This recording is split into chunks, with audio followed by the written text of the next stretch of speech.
Glórias a Deus. Meus irmãos, nós vamos hoje continuar nossa série de mensagens baseada no Evangelho de Mateus, nossa série Rei dos Reis, exposições do Evangelho de Mateus. O título de nossa mensagem hoje é A Confissão de Simão. A Confissão de Simão. Mateus capítulo 16, versos 13 a 18. Vamos ler a palavra de Deus.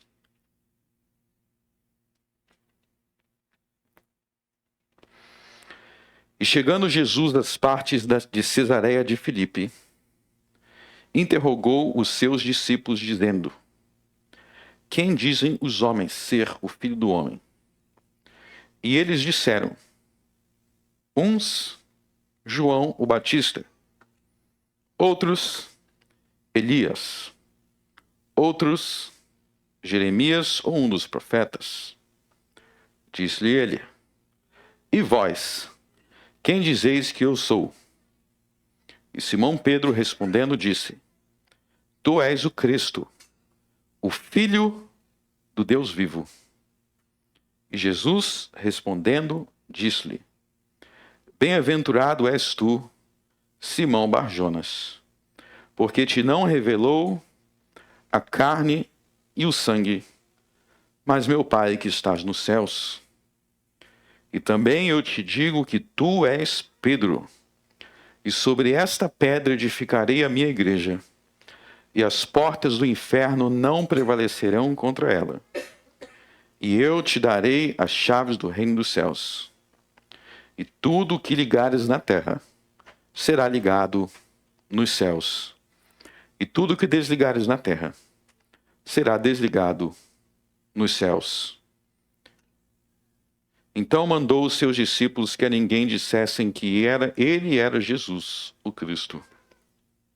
Desde então começou Jesus a mostrar aos seus discípulos que convinha ir a Jerusalém e padecer muitas coisas dos anciãos e dos principais sacerdotes e dos escribas, e ser morto e ressuscitar ao terceiro dia. E Pedro, tomando-o de parte, começou a repreendê-lo, dizendo: Senhor, tem compaixão de ti. De modo nenhum te acontecerá isso. Ele, porém, voltando-se, disse a Pedro: Para trás de mim, Satanás, que me serves de escândalo, porque não compreendes as coisas que são de Deus, mas só as que são dos homens. Então disse Jesus aos seus discípulos: Se alguém quiser vir após mim, renuncie-se a si mesmo, tome sobre si a sua cruz e siga-me. Porque aquele que quiser salvar a sua vida, perdê-la-á. E quem quiser perder a sua vida por amor, e quem perder a sua vida por amor de mim, achá-la-á. Pois que aproveita ao homem ganhar o mundo inteiro, se perder a sua alma? Ou que dará o homem em recompensa de sua alma? Porque o Filho do Homem virá na glória de seu Pai, com seus anjos, e então dará a cada um segundo as suas obras. Em verdade vos digo que alguns há, dos que aqui estão, que não provarão a morte, até que vejam vir o Filho do Homem no seu reino. Amém. Glórias a Deus. Vamos voltar para o verso 13. Então, esse diálogo a partir do verso 13, é importante entender em que sequência essa conversa aparece, essa pergunta aparece. Vocês lembram, como nós vimos no sermão da semana passada, que Jesus estava preocupado com a influência que havia na mente dos discípulos. Porque no capítulo 15, quando o Senhor Jesus condenou toda a doutrina, todo o ensinamento que não tem origem na palavra de Deus, e sim na tradição dos homens, todo ensinamento que não tem origem nas Sagradas Escrituras, e sim nas ideias dos homens. Vocês lembram que os discípulos eles ficaram preocupados com o que os fariseus e os escribas iriam pensar. Ou seja, o ensino desses outros líderes ainda tinha um espaço no coração dos discípulos. Eles ainda eram influenciados por ensinamentos errados. E Jesus estava preocupado com isso. Eles tinham que seguir a Jesus com exclusividade. Eles tinham que seguir a verdade com exclusividade, não se permitindo contaminar, como disse Jesus no capítulo 16, verso 6, com o fermento dos fariseus e saduceus.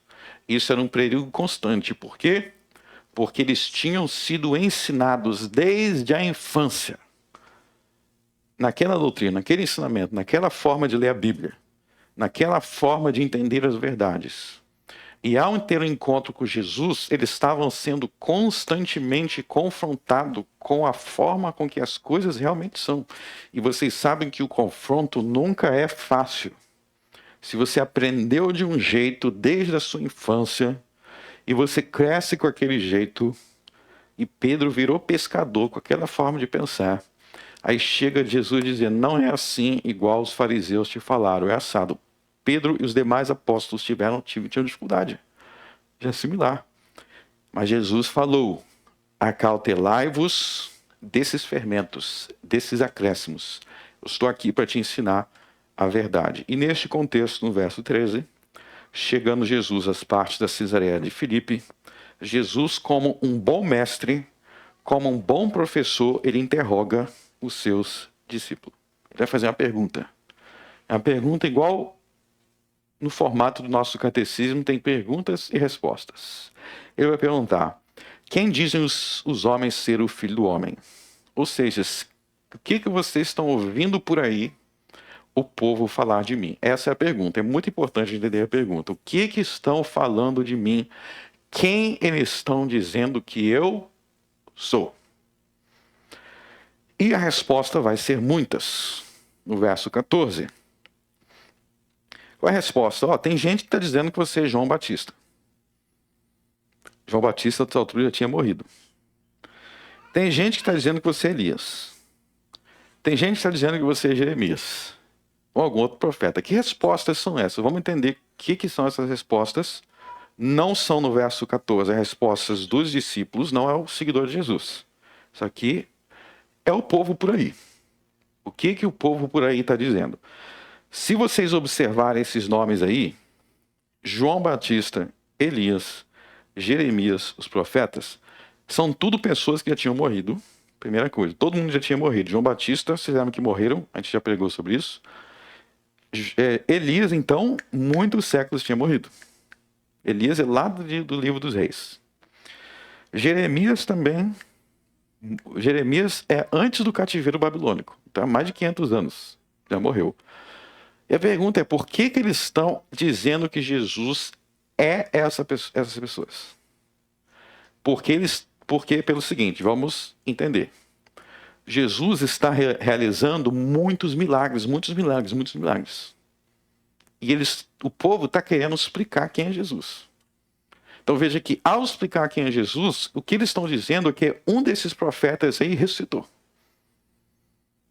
Porque a explicação deles precisa envolver algo sobrenatural, porque Jesus está fazendo tanta coisa sobrenatural que na explicação eles vão dizer, então Jeremias ressuscitou, levantou da tumba e voltou para fazendo tanto milagre assim. Vocês lembram que Elias fazia muitos milagres? E muitos dos milagres de Elias eram parecidos com os milagres de Jesus. Então eles estão falando, será que Deus, eles que estão falando, será que Deus ressuscitou algum profeta e mandou vir pregar para a gente? Então essa é a ideia deles. Então o que essa ideia tem em comum? Eles enxergam Jesus como alguém sobrenatural. Eles não estão chegando a Jesus como um homem comum. Porque dado as coisas que ele faz, só pode ser sobrenatural. E outra coisa, eles estão constatando que a pregação de Jesus é parecida com a desses homens. Estão falando, às vezes ele fala, eu estou achando esse sermão de Jesus parecido Jeremias, parecido com Elias. É parecido a pregação. Então é parecida a pregação. Tá fazendo esses milagres todos aí, será que um desses profetas voltou? Então, esse tipo de pensamento que estava circulando na cabeça do povo. Estava circulando na cabeça do povo. E eu quero frisar aqui que esse pensamento do povo pressupõe que eles viam Jesus de maneira positiva. Porque para eles pensar que é Jeremias, eles estão associando Jesus com um profeta deles. Então eles estão enxergando Jesus, eles não estão criticando Jesus. Eles estão associando Jesus com algum profeta que foi muito grandioso. Eles estão dizendo, esse profeta voltou. Porque para ele estar ressuscitando morto, curando leproso, curando cego, tem alguma coisa aí acontecendo. Jeremias voltou, Elias voltou, Isaías voltou. Só pode ser isso. Então, esse é o pensamento do povo. O povão, se você perceber, eles normalmente são a favor de Jesus. Eles vêm positivamente. Não são como quem ficava chamando de demoniado, de alguma coisa ruim, eram os líderes. Você vê que o povão não. Na verdade, o povão estava gostando de ser curado, eles viam o amor de Jesus. Então, tinha esses líderes que ficavam incitando o povo, querendo que o povo fosse contra Jesus. E aí, no verso 15, Jesus vai fazer outra pergunta. Primeiro ele perguntou do povo. Agora vai ser outra pergunta. Disse-lhe ele, e vós, e vocês? Quem dizeis que eu sou? Agora eu não quero saber o que o povão está dizendo por aí. Eu quero saber o que vocês, que andam comigo, que comem comigo, que me ouvem, que tiram dúvidas comigo, quem vocês acham que eu sou? Quem vocês dizem que eu sou? E aí vem, no verso 16, Simão. E Simão Pedro respondendo disse, tu és o Cristo, o Filho do Deus vivo. Então Simão responde que ele é o Cristo, o Filho de Deus vivo. E Jesus vai respondendo disse-lhes, bem-aventurado és tu, Simão Bar-Jonas, porque te não revelou a carne e o sangue, mas meu Pai que está no céu. Então vamos analisar esses dois versos. Então, no verso 16, Simão, ele confessa algo sobre Jesus. Ele diz algo sobre Jesus. E é importante entender que Cristo não é o nome de Jesus. Isso é uma confusão que muita gente comete. Cristo não é um nome. O nome é Jesus. O nome é Jesus. Cristo é o quê? É um título. Então, por exemplo, se eu falar assim, nosso presidente é Lula, né? Presidente Lula. Ou se eu falar assim, interessante esse nome que a mãe colocou nele, né? Presidente. Que nome bonito que a mãe colocou. Presidente não é nome. Presidente é o cargo que ele ocupa. É um título. Da mesma forma, governador Eduardo Leite. Governador não é um nome, é um título do cargo que ele ocupa. Nos imperadores romanos, você tinha Augusto César, Nero César, Júlio César. Ele fala César, que nome bonito. César não era um nome. Por que todo imperador tinha César? Porque César era para dizer que ele era o imperador. César quer dizer imperador, não era um nome dado pela mãe. Cristo não é um nome, é um título. Título do quê? A gente já vai descobrir ao longo desse irmão, você tem que entender isso. E Filho de Deus também não é um nome, é um título. Então, essas duas coisas que Pedro fala sobre Jesus, nós temos que entender o que elas significam. Para entender do que Pedro está falando. Antes da gente se aprofundar no que significa, olha só o verso 17, que Jesus declara que Simão, bem-aventurado és tu, Simão Bar-Jonas. Deixa eu ensinar uma coisa para vocês. No hebraico, a palavra Bar significa filho. Então, Bar-Jonas é filho de Jonas. Por isso que em outras passagens, vocês vão ver Jesus falando, Simão, filho de Jonas. Então, Bar era filho.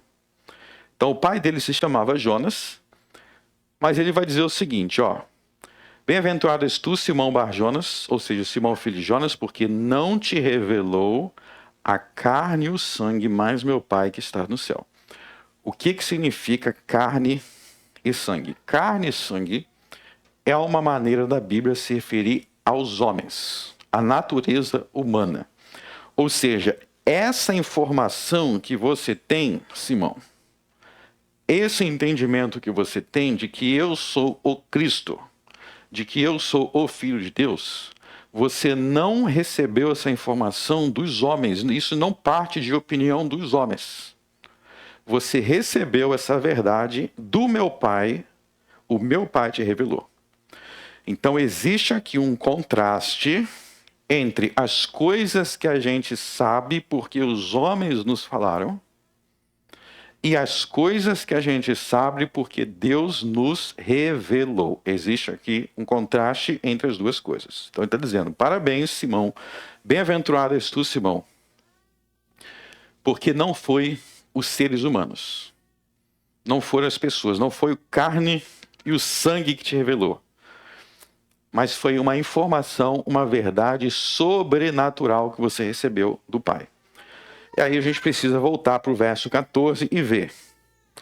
A gente está vendo que todas essas opiniões do verso 14, elas eram erradas. Todas as respostas do verso 14 estavam erradas. Todas as opiniões que os homens tinham sobre Jesus, no verso 14, estavam erradas. E a pergunta é, por que estavam erradas?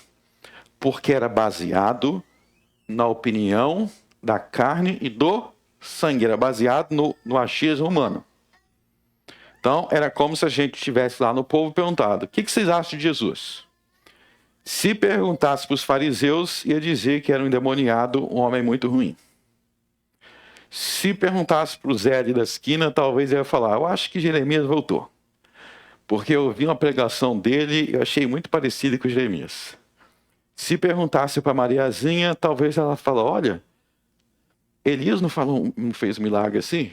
Eu lembro que eu já li na Bíblia que Elias fez um milagre assim, então acho que ele é Elias. Todas essas opiniões seriam baseadas no quê? No que a gente chama de achismo. Achismos.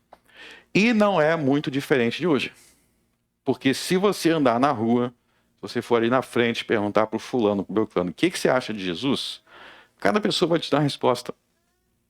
Um vai dizer que Jesus é um homem iluminado, o outro vai dizer que Jesus não existiu, o outro vai dizer que Jesus talvez fugiu para a Índia e virou um monge budista, eu já ouvi isso. Tem um cantor famoso brasileiro, esqueci o nome dele, alguma coisa Júnior.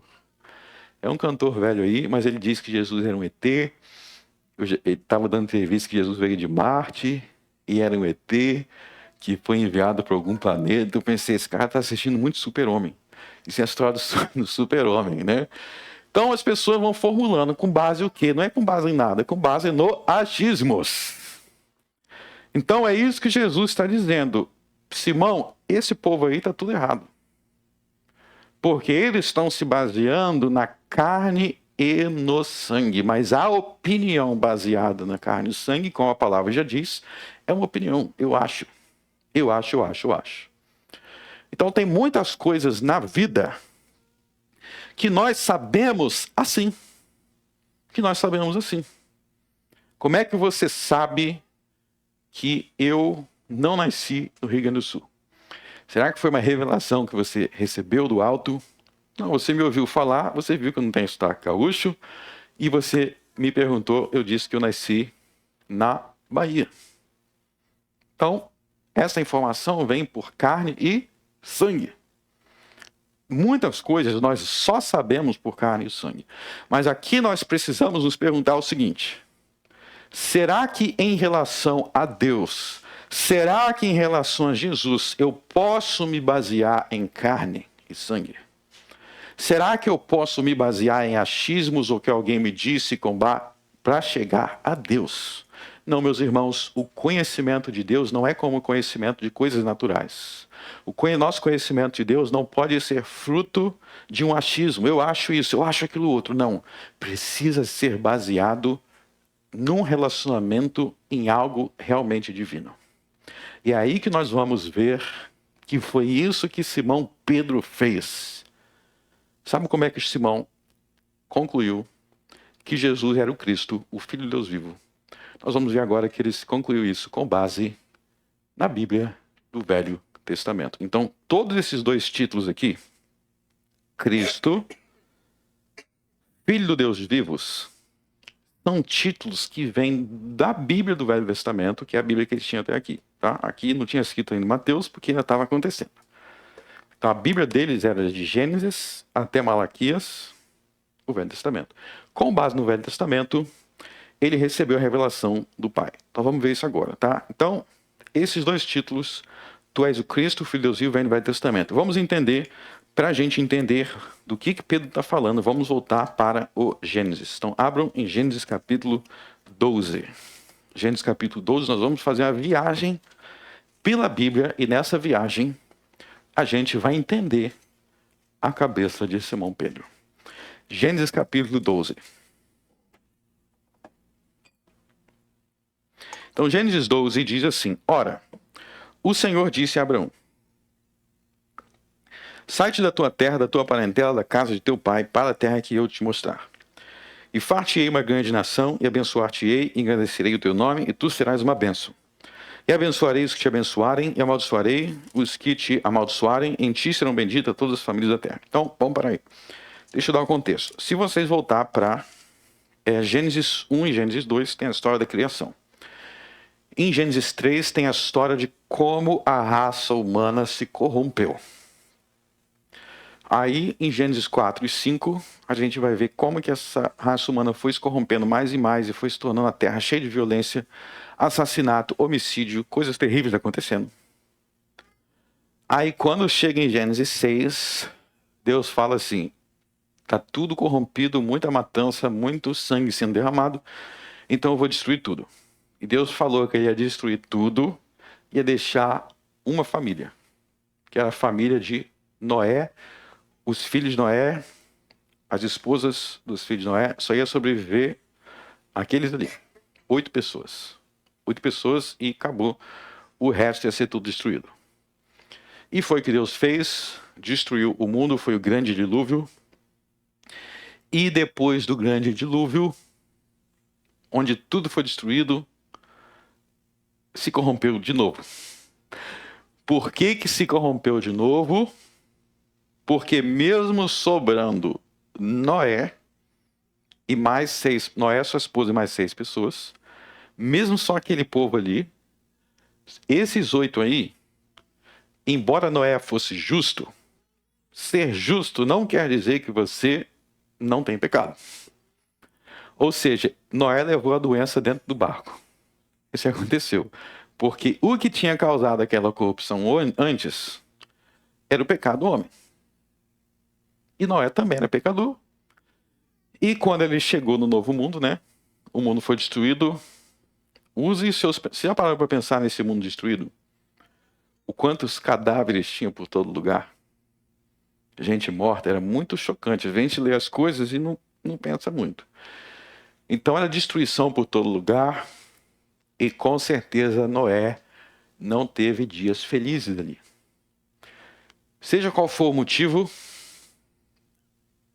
provavelmente Noé ficou muito mal. Muito mal, você imagina. Às vezes você perde. A gente teve um dilúvio. Um dilúvio não, mas enchentes aqui no Rio Grande do Sul. Um lugar na Terra só. Como que você ficou triste? Muitas vezes, pensando em pessoas que perderam as coisas, talvez conhecidos, amigos, você ficou triste. Agora imagina que você constata que o mundo que você conhecia não existe mais.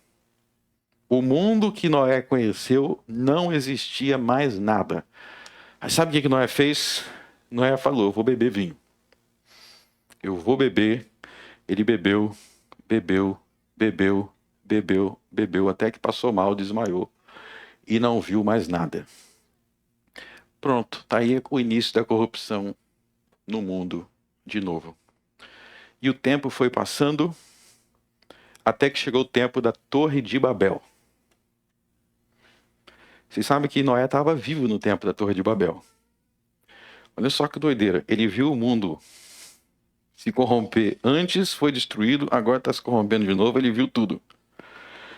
E E aí teve a Torre de Babel, e a partir daquela Torre de Babel, Deus fez com que o povo se espalhasse. Você imagina um monte de pecador, tudo reunido no mesmo lugar, não ia dar nada certo. Aí Deus falou, vocês não vão se entender, vocês vão falar idioma diferente e se espalharam.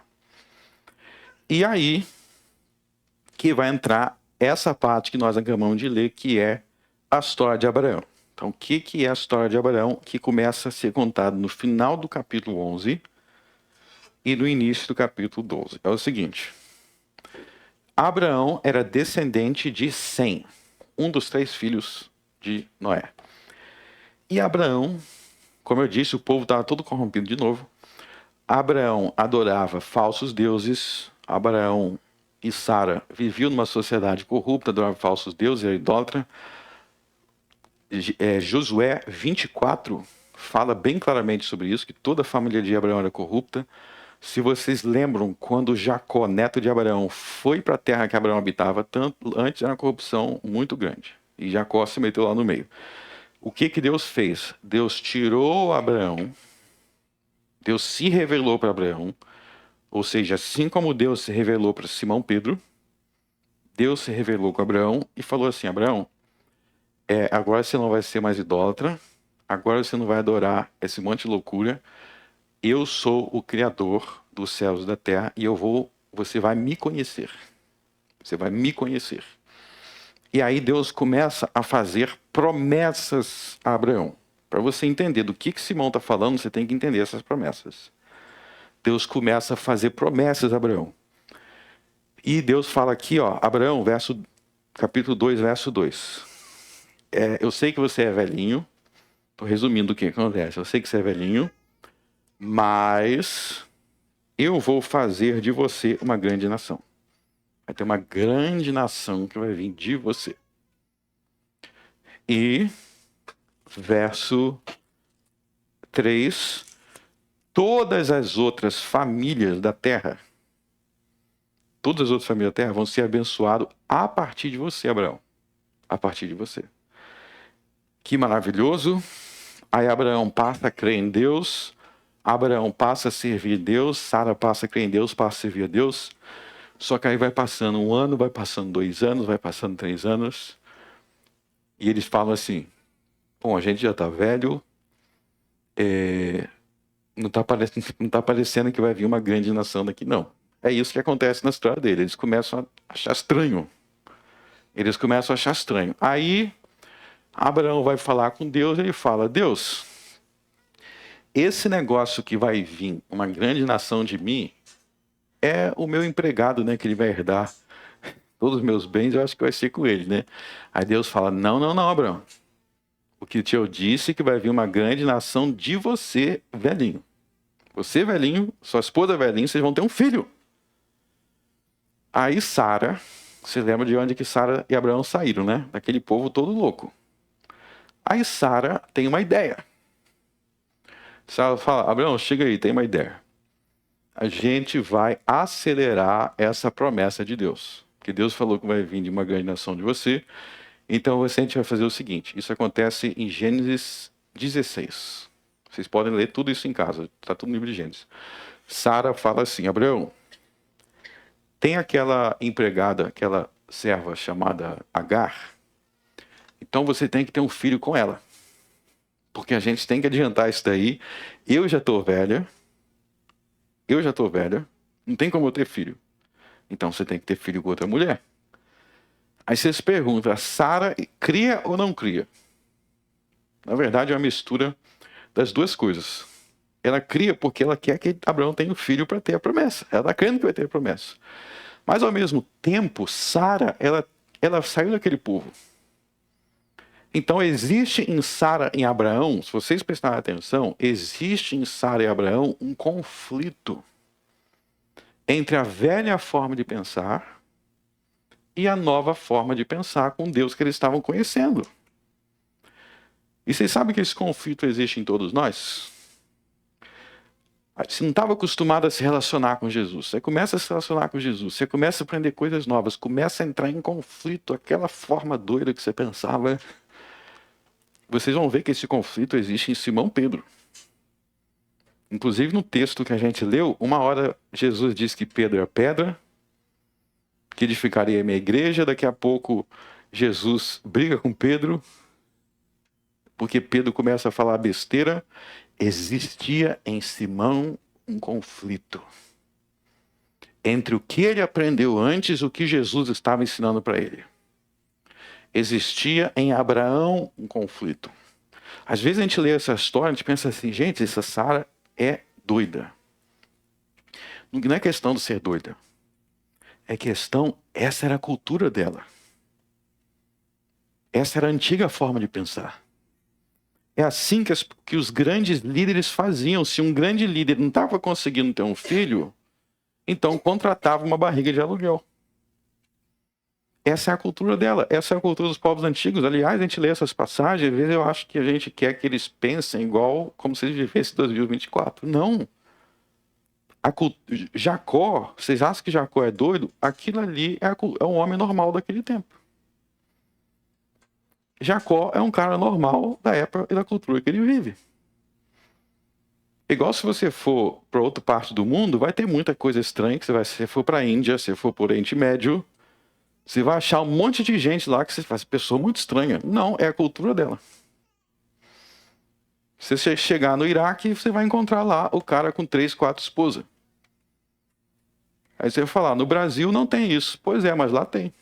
Aquela cultura é assim. Por quê? Porque todas as culturas foram manchadas pelo pecado. Da mesma forma que se o cara sair de lá, se Jacó viesse para 2024, ele achava ser extremamente estranho. Ele vai falar, que povo doido. Que povo estranho. Sara ia te achar estranho. O povo dessa época. Porque todas as culturas foram manchadas pelo pecado. E coisas que a gente acha normal, para Deus não é normal. É porque a gente está imerso naquilo. A gente está tão mergulhado às vezes nas coisas, que coisa que para Deus não é normal, para eles eram, para a gente era tudo normal, porque a nossa cultura diz que é assim. Então Deus chama Abraão e Sara para romper com aquela velha forma de pensar. E aí eles fazem besteira, aí nasce Ismael, aí Deus fala, eu não falei nada sobre Ismael. Eu não falei nada sobre Agar. Eu falei Abraão e a sua esposa. Vocês que estão misturando outra coisa aí no meio. E eu vou repetir, a gente faz isso muitas vezes. Tá? Talvez na nossa cultura tem outra forma de fazer.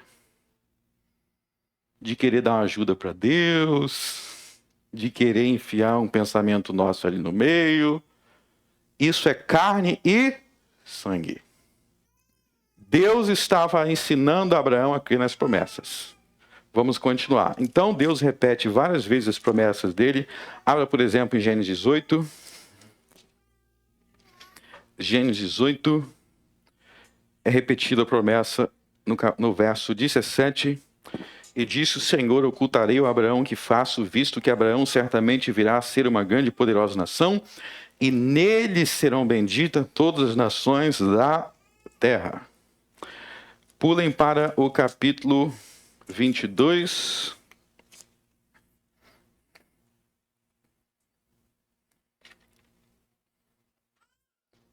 Olha só o que ele vai falar para Abraão no capítulo 22, verso 17.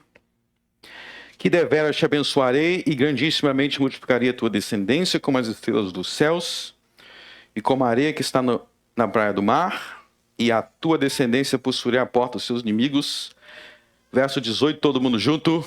E em tua descendência serão benditas todas as nações da terra, porquanto obedeceste a minha voz. Então existe uma promessa de abençoar o mundo a partir da descendência de Abraão. Para pensar como nós somos testemunhas da verdade dessa promessa, porque eu estou aqui no fim do mundo, na beiradinha do Brasil, em Campo Bom. Nunca soube que essa cidade existia, mas eu estou aqui com vocês. Vamos entender. Nós já cantamos aqui salmos. Quem era o maior autor dos salmos? Davi. Davi era descendente de quem? De Abraão. Nós lemos Daniel, o profeta Daniel, descendente de quem? De Abraão. Nós oramos no nome de Jesus. Jesus é descendente de quem? De Abraão. Vocês estão aqui sendo abençoados pelos descendentes de Abraão que escreveram isso daqui. É a prova que é verdade. Os israelitas, Israel, os judeus são descendentes de Abraão e tudo que nós fizemos aqui é com base no que os descendentes de Abraão escreveram. Vocês estão no confim da terra, sendo abençoado pelo que os descendentes de Abraão fizeram. Não tem nada que a gente faça aqui que não passe pelos descendentes de Abraão. Isso não é incrível? Enquanto eu estou aqui fazendo o Rio Grande do Sul, tem alguém do outro lado do mundo, na China, com outra cultura, com outro idioma, fazendo a mesma coisa. E tem alguém no Polo Norte. E tem alguém na África, e tem alguém na Índia, em todas as nações, sendo abençoado por essas promessas que foram feitas aqui. Isso é simplesmente impressionante. 2 velhinhos, Deus fez nascer Isaac, de Isaac veio Jacó, de Jacó veio as 12 tribos, e esse povo se multiplicou. E daí vieram os profetas, e daí vieram os salmos, daí veio provérbios. É dessa descendência. E o principal descendente é Jesus Cristo. Vamos continuar. Antes de Jacó morrer, vamos para Gênesis 49. Você sabe que era Jacó? Era neto de Abraão. Então veio Abraão, Isaac, Jacó. Gênesis 44. Quer dizer, 49. Então, nessa profecia, em Gênesis 49, existem profecias de Jacó, o neto de Abraão, sobre o futuro. E o que ia acontecer com o povo de Israel. E neste contexto aí, ele vai fazer uma profecia sobre Judá. Sobre Judá, que está a partir do verso 8. Antes da gente ler, eu quero explicar para vocês sobre as 12 tribos, tá? Então, o que são as 12 tribos de Israel? Então é o seguinte, Abraão teve Isaac, Isaac teve Jacó. Jacó teve 12 filhos homens. 12 filhos homens. Todos esses 12 filhos homens eram perdidos, não tinham fé verdadeira em Deus, exceto um que se chamava José. Então imagina que você tem 11 irmãos homens, todos eles são perdidos, completamente perdidos. Você é o único que se esforça para ser justo. Esse é José.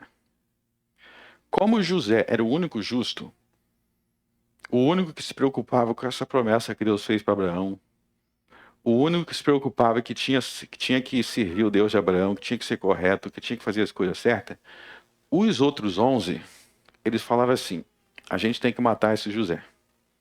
Isso está lá no final do livro de Gênesis. A gente tem que matar José porque ele quer ser muito certinho e o nosso pai Jacó só gosta dele, então nós vamos matar.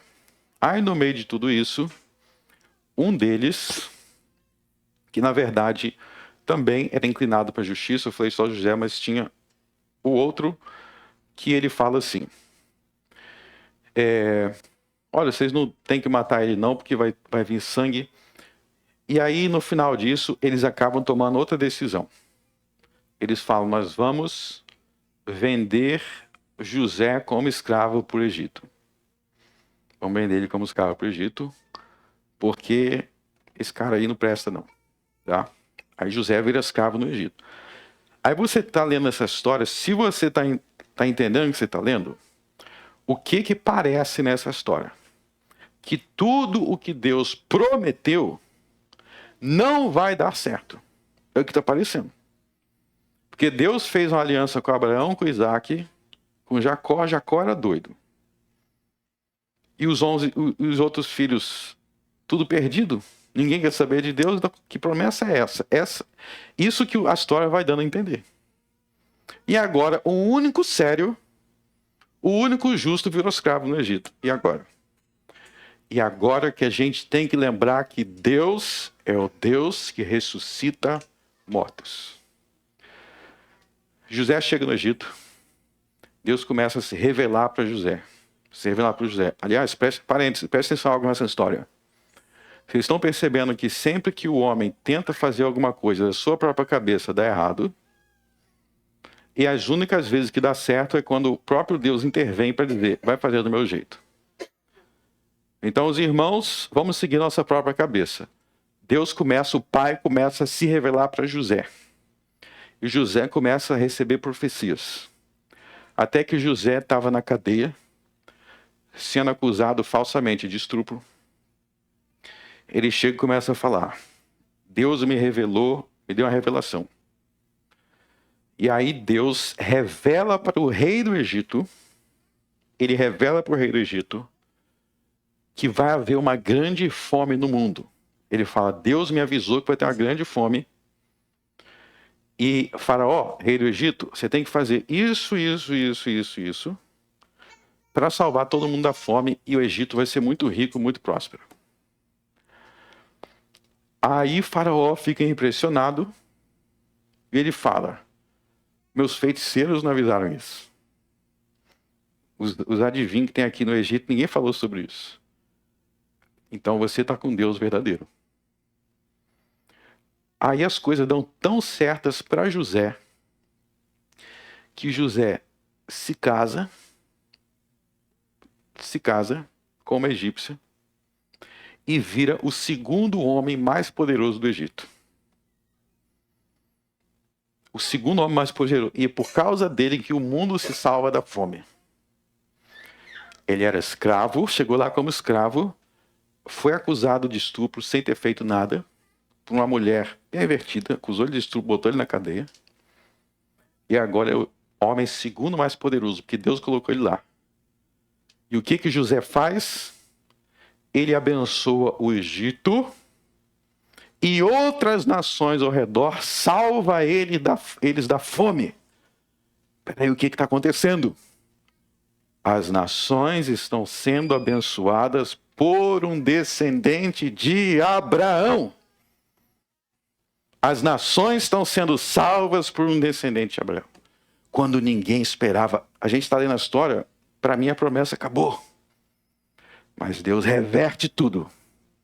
E fala, não, a minha promessa continua.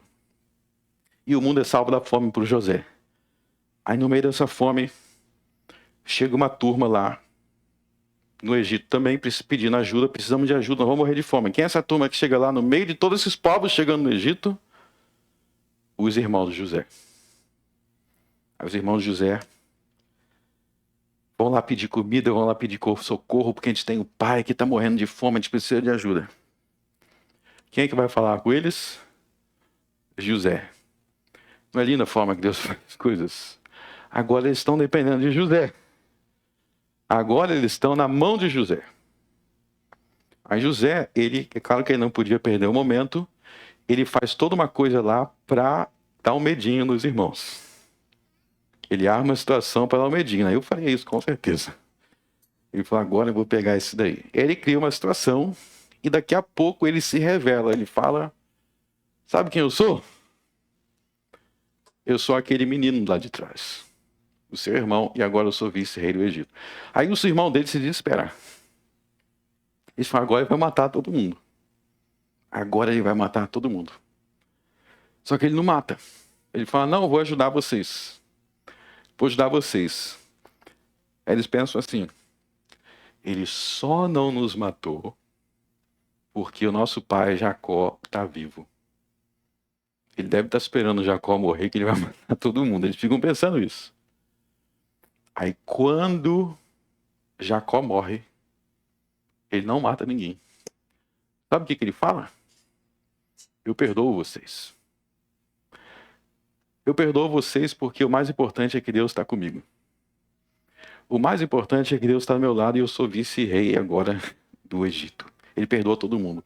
E nesse perdão de José, os irmãos se convertem e passam a servir o Deus vivo.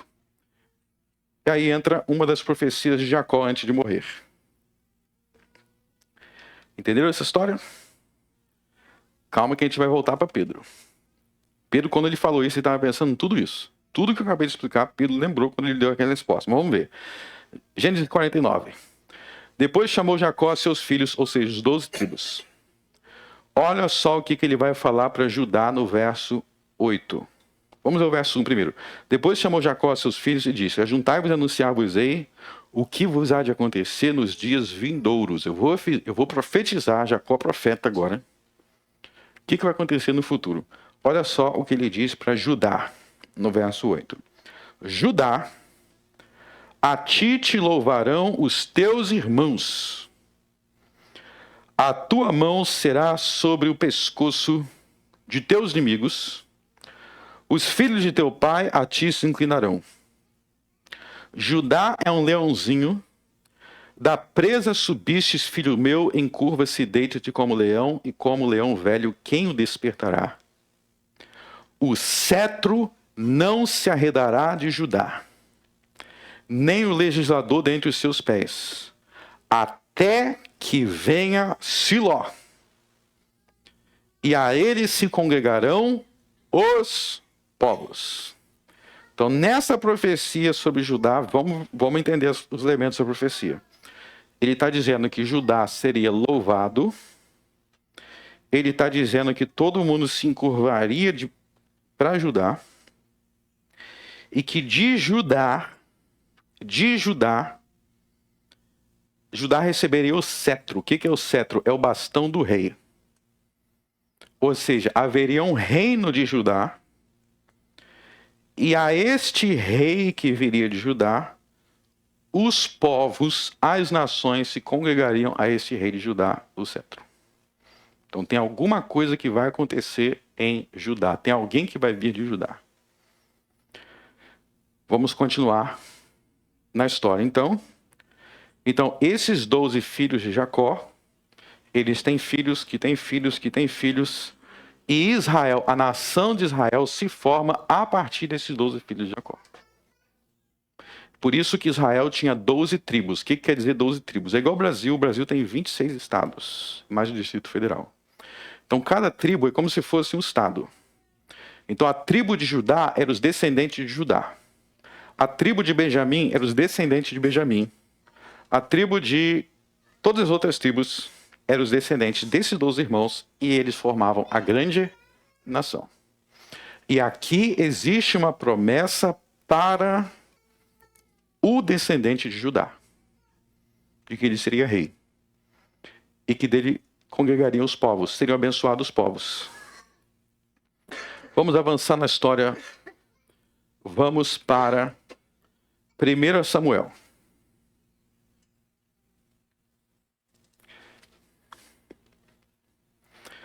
Então vamos para 1 Samuel capítulo 10.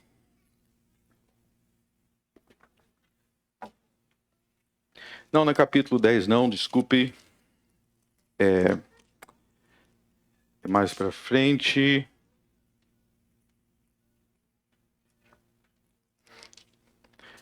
Capítulo 16.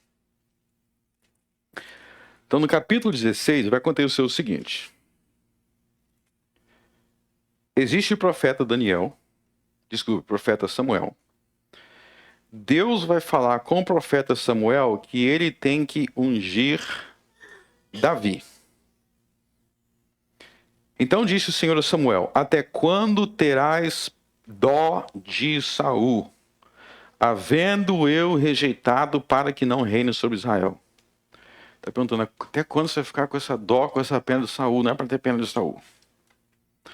Enche um chifre de azeite e vem enviar-te a Jessé, o belemita, porque dentre os seus filhos me tenho provido um rei. Então ele fala para Samuel, até Jessé, tem um cara chamado Jessé, e você vai ungir um dos filhos dele. E aí nós vamos ver, verso 2. Porém disse Samuel, como irei eu, pois ouvindo Saul, me matará. Então disse o Senhor, toma uma bezerra das vacas em tua mão, e disse, vim para sacrificar ao Senhor. E convidarás a Jessé ao sacrifício, e te farei saber o que hás de fazer. E ungir-me-ás a quem eu te disser. Fez, pois, Samuel o que dissera o Senhor, e veio a Belém. Entre os anciãos da cidade saíram ao encontro, tremendo, dizendo: De paz é a tua vinda? E disse ele: É de paz. Vim sacrificar ao Senhor, santificai-vos e vinde comigo ao sacrifício. E santificou ele a Jessé e os seus filhos e convidou ao sacrifício. E sucedeu que, entrando eles, viu a Eliabe e disse: Certamente está perante o Senhor o seu ungido. Para aí. Certamente está perante o Senhor o seu ungido. Está vendo essa palavra ungido? Essa palavra ungido, no hebraico, é Messias. Hebraico é a língua do Velho Testamento. No grego, que é a língua do Novo Testamento, grego é a língua do Novo Testamento, é a palavra Cristo. Então presta atenção. Cristo, no grego, igual a Messias, hebraico, que é igual a ungido no português. Ungido é o significado da palavra Cristo. E eu disse que Cristo era um título. E nesse texto aqui, certamente está perante o Senhor o seu ungido, certamente está perante o Senhor o seu Cristo, o seu Messias. E o que ungido significa? Vamos prosseguir. Porém, o Senhor disse a Samuel: Não atentes para a sua aparência, nem para a grandeza da sua estatura, porque eu tenho rejeitado, porque o Senhor não vê como o homem vê. Pois o homem vê o que está diante dos seus olhos, porém o Senhor olha para o coração. Então chamou Jessé a Abinadab e o fez passar diante de Samuel, o qual disse: Nem é este tem escolhido o Senhor. Então Jessé fez passar Sama, porém disse: Tampouco é esse tem escolhido o Senhor. Então Jessé está chamando os filhos. Está perguntando: é esse aqui? Não. É esse aqui? Não. Verso 11. Disse mais Samuel a Jessé: Acabaram-se os moços?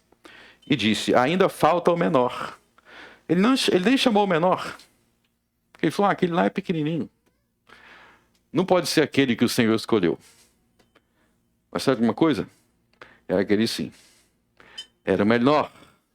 Verso 12. Então mandou chamá-lo e fez entrar. E era ruivo e formoso de semblante, de boa presença. E disse o Senhor: Levanta-te e unge-o, porque é este mesmo. Então Samuel tomou o chifre de azeite e ungiu-o no meio de seus irmãos. E desde aquele dia em diante o Espírito do Senhor se apoderou de Davi. Então Samuel se levantou e voltou a Ramá. Então, o que é o Cristo? O Cristo é o ungido. Ele ungiu com óleo. O que aquele óleo, no verso 13, representava? Representava o Espírito Santo. Então vamos entender o que é Cristo. Cristo é o rei escolhido que recebe o Espírito, é ungido com o Espírito para reinar. E Davi, portanto, era ungido do livro de 1 Samuel. E por que Deus escolheu Davi? Sabe de qual das 12 tribos Davi era? Qual das 12 tribos Davi era? Ele era da tribo de Judá. Lembra do que Deus prometeu em Gênesis? Vai ser de Abraão, vai ser de Isaac, vai ser de Jacó, vai ser de Judá. Ele escolhe Davi. E diz: Davi vai ser rei, ele vai receber o Espírito Santo para reinar como um rei ungido. Agora vamos para vamos para o Salmo 89. Vamos para o Salmo 89 e nós vamos descobrir o que Deus queria com Davi. O que Deus queria com Davi, Salmo 89. Nós vamos descobrir.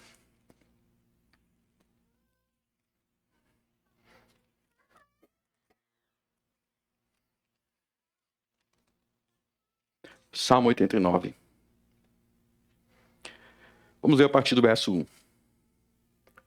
As benignidades do Senhor cantarei perpetuamente. Com a minha boca manifestarei a tua fidelidade de geração em geração. Pois disse eu: a tua benignidade será edificada para sempre. Tu confundarás a tua fidelidade até no céu, dizendo: fiz uma aliança com o meu escolhido e jurei ao meu servo Davi. Para aí. Então Deus está falando que ele escolheu Davi, igual de lá, 1 Samuel, escolheu Davi para fazer uma aliança com ele. Qual é a aliança que ele fez com Davi? Verso 4. A tua semente estabelecerei para sempre, e edificarei o teu trono de geração em geração. Então Davi teria uma semente, teria um descendente de Davi, que como Davi, ele seria rei, e seria rei para sempre. Ele repete isso no verso 20. Achei a Davi, meu servo, com santo óleo ungi. Está contando a história de 1 Samuel. Com a qual a minha mão ficará firme, e o meu braço o fortalecerá. O inimigo não oportunará, nem o filho da perversidade o afligirá. Eu derrubarei os seus inimigos perante a sua face e ferirei os que o odeiam. Agora pulem para o verso 29. Vamos ler todo mundo junto. E conservarei para sempre a sua semente e o seu trono. Pulem para o verso 35.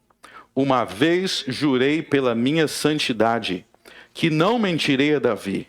A sua semente durará para sempre, e o seu trono como o sol diante de mim. Então a gente encontra várias dessas promessas ao longo do Velho Testamento, que haveria um descendente de Davi, haveria a semente de Davi, que seria o rei eterno, que seria o Salvador, que é aquele que cumpriria as promessas feitas desde o tempo de Abraão. Por que, então, a nação de Israel era importante? Por que Abraão era importante? Por que Isaac era importante? Por que Deus se preocupou em proteger as 12 tribos? Porque Jesus viria daquela descendência. Jesus viria daquela descendência.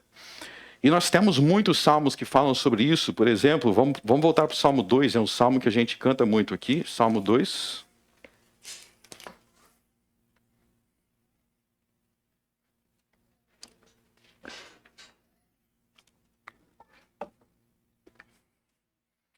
O Salmo 2 é uma profecia sobre Jesus.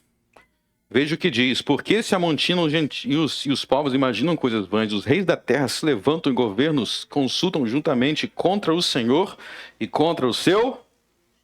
Como que é ungido em grego? Cristo. E esse ungido, esse Cristo, no verso 7, ele é chamado de Filho. Ele é o Filho de Deus. O Cristo, o ungido, o Messias, no verso 7, ele é o Filho. E no verso 8, o Pai entrega os gentios para ele. Gentios significa nações. As nações são entregues para o Filho, que é o ungido, que é o Cristo. Muitas passagens assim no Velho Testamento. Então vamos voltar para Mateus 16.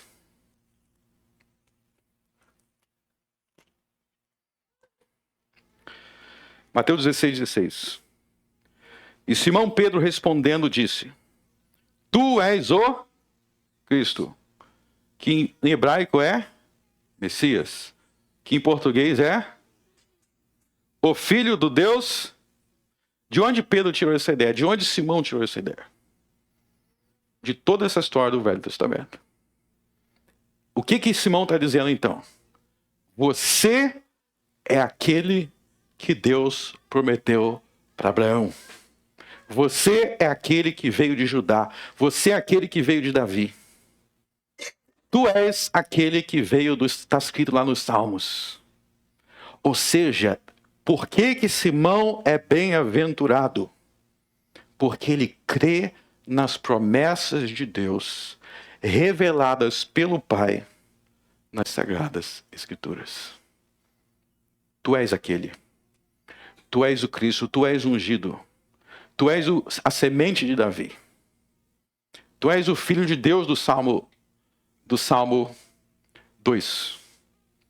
Tu és o Rei do Salmo 72.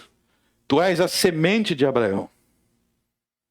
Tu és aquele prometido desde o princípio do mundo. És tu, Jesus. Tu chegastes.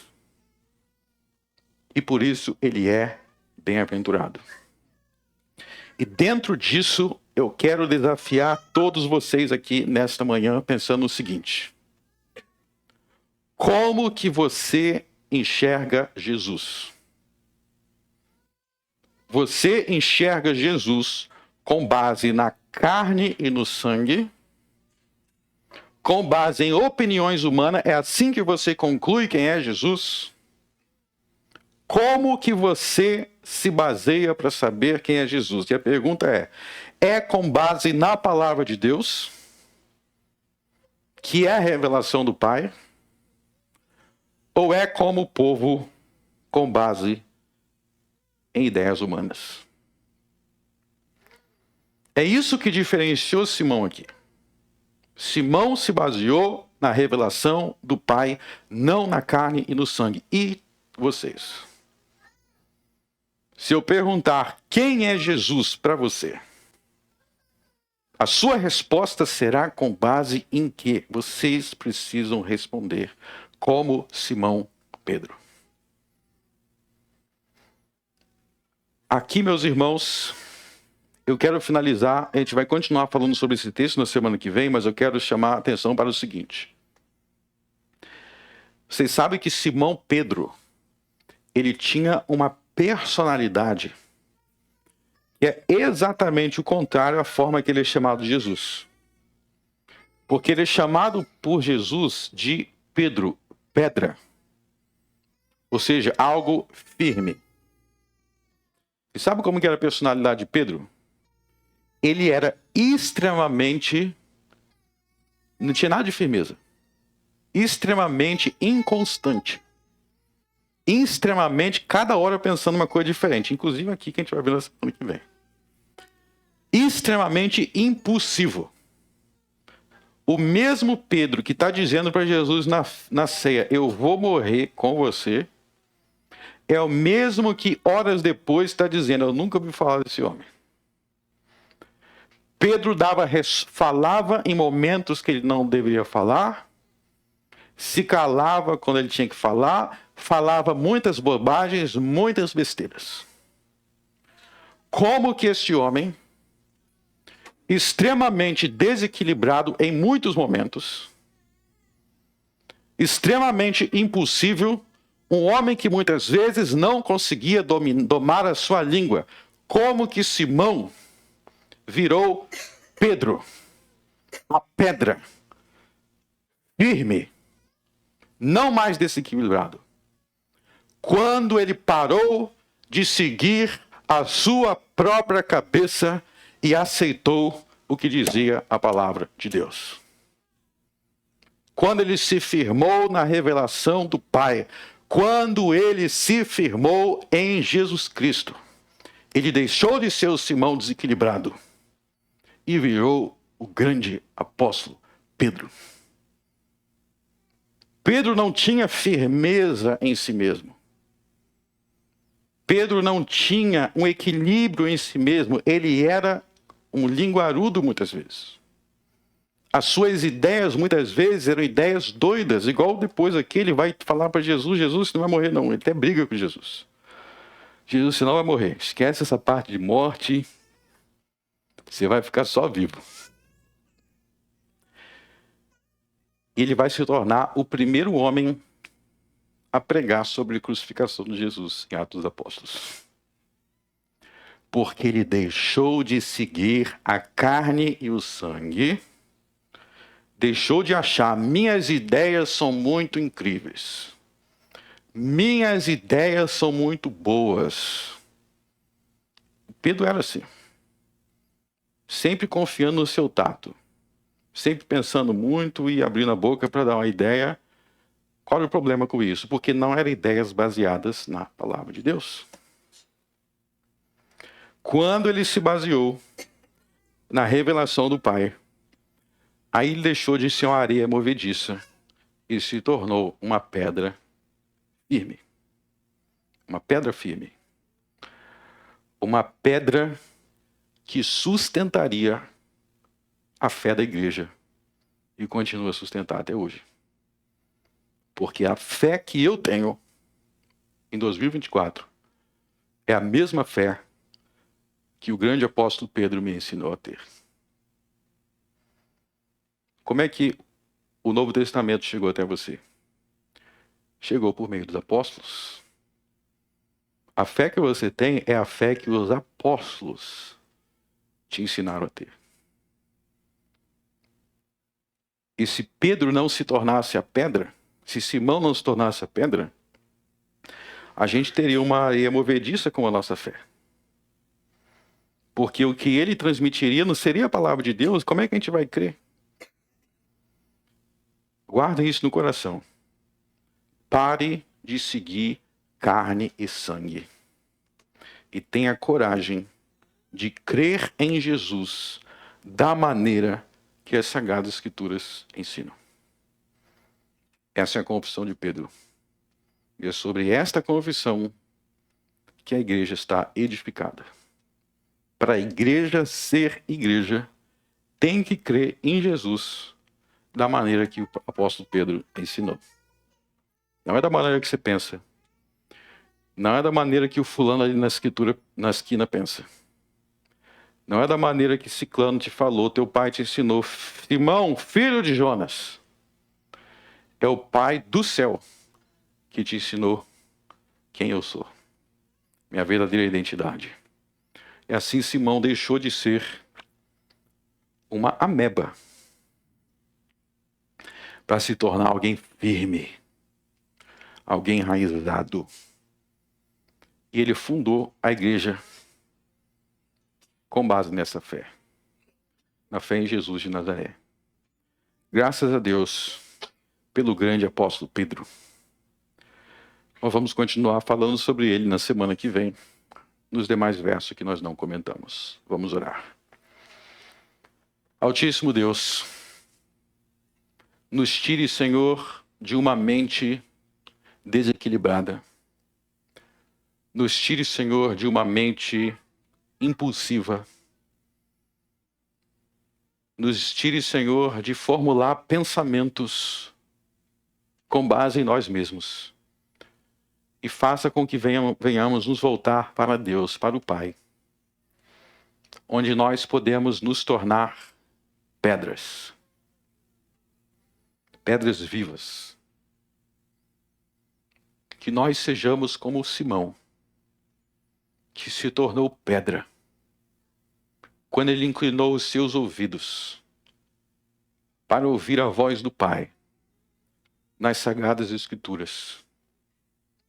Quando ele voltou os seus ouvidos contra o fermento dos fariseus, contra o fermento dos saduceus, contra as falsas doutrinas.